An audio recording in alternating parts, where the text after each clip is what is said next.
Hi welcome to SR media.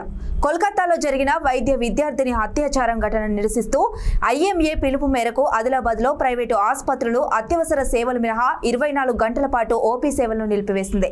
ఈ సందర్భంగా IMA అధ్యక్షుడు డాక్టర్ అశోక్ మాట్లాడుతూ వైద్యులకు పని ప్రదేశాల్లో రక్షణ కల్పించే విధంగా చట్టాలు తీసుకురావాలని అన్నారు. ఇలాంటి ఘటనలు పునరావృతం కాకుండా ఉండాలంటే కోల్కతా ఘటన నిందితులను ఉరితీయాలని డిమాండ్ చేశారు. ఈ కార్యక్రమంలో ప్రైవేటు హాస్పిటల్ వైద్యులు అనిల్ చిత్రాల, అభిజిత్, సత్యనారాయణ పలువురు వైద్యులు పాల్గొన్నారు.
ఆగస్టు 9వ తేదీన కలకత్తాలోని ఆర్జీకర్ మెడికల్ కాలేజ్ హాస్పిటల్ బిల్డింగ్లో 36 గంటలు కంటిన్యూస్గా డ్యూటీ చేసి నిద్రపోయే సమయం లోపట, అర్ధరాత్రి సమయం లోపట pulmonary medicine PG second year అమ్మాయి మీద రేప్ మరియు హత్య అనేది జరిగింది.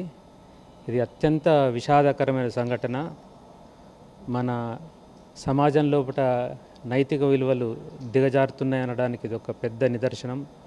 మనం నిజంగా ప్రజాస్వామ్య దేశంలో ఉన్నామా, ఆటవిక దేశంలో ఉన్నామా అర్థం కావడం లేదు. ఈ సంఘటన భారతదేశంలో ఉన్న ప్రతి మెడికల్ స్టూడెంటు, ప్రతి మెడికల్ ప్రొఫెషన్కి సంబంధించిన డాక్టర్లందరి హృదయాలను కలిచివేసింది.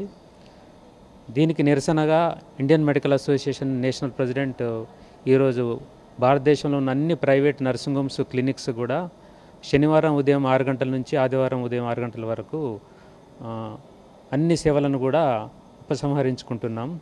ఏదైనా సీరియస్గా ఎమర్జెన్సీ కేసులు ఉంటే మాత్రం ఆ కొన్ని కేసులు మాత్రమే అటెండ్ అయ్యేటట్టు అందరికి కూడా ఇన్స్ట్రక్షన్స్ ఇవ్వడం జరిగింది. ఆ సందర్భంగా ఆదిలాబాద్ జిల్లాలో ఉన్న అన్ని ప్రైవేట్ నర్సింగ్ హోమ్స్, క్లినిక్స్ కూడా మార్నింగ్ 6 గంటల నుంచి మూసివేయడం జరిగింది.